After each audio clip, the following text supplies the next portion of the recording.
C'est sans relâche que la délégation ROJT du projet Tufaulu Pamoja qui a fait de la journée du 16 mars 2022 d'une pierre deux coups.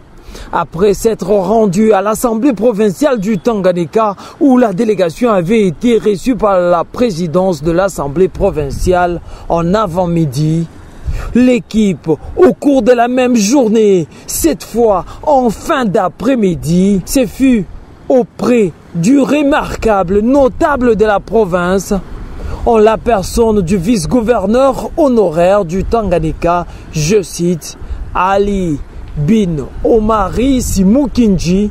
Ce dernier les a reçus dans son prestigieux hôtel Alidor, où l'entrevue est d'autant plus bénéfique à la cause tant réclamée par la jeunesse via cette délégation conduite par Maurice Kabange, un engagé dans la cause des jeunes du Tanganyika, a trouvé un écho favorable à l'oreille de l'un des fervents de la cause du Tanganyika.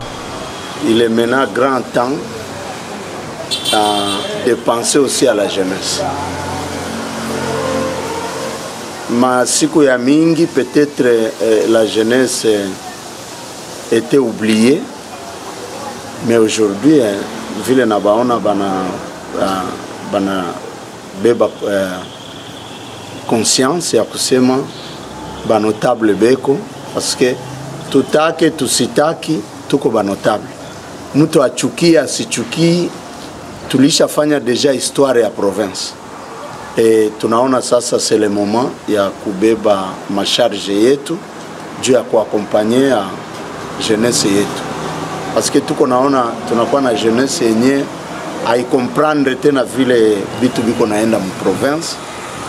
Jeunesse na bakilia surtout mukuevre mu ma réseaux sociaux, ce qui n'est pas normal.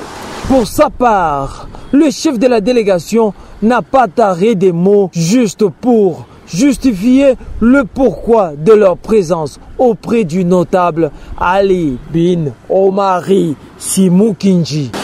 D'ailleurs, nous sommes très reconnaissants d'être reçus par le notable très reconnu dans la province du Tanganyika. C'est parmi les grandes personnalités qui ont l'histoire dans cette province et qui ont l'histoire de la province.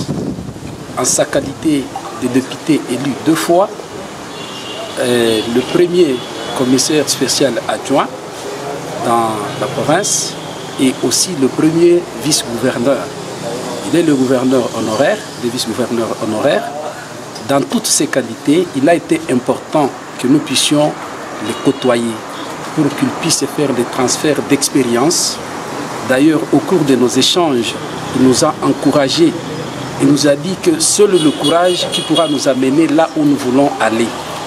Il nous a dit que nous devons mettre la théorie à l'écart pour prendre maintenant la pratique afin que nos objectifs soient atteints.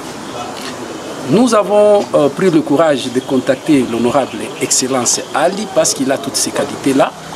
Honoraire qu'il soit, il a l'expérience, il a la bravoure, il est fort, il l'a démontré pendant son mandat, pendant sa gestion, et c'est pourquoi il a été important de le côtoyer afin d'influencer pour qu'il puisse se battre. Vous savez, les grands objectifs que nous avons, c'est l'accession de jeunes au poste décisionnel, et surtout avec le projet Tufaulu Pamoja.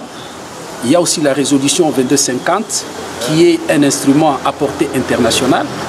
Je pense qu'avec tous les conseils qu'il a eu à donner, il a relayé presque tous les articles de cet instrument juridique à portée internationale.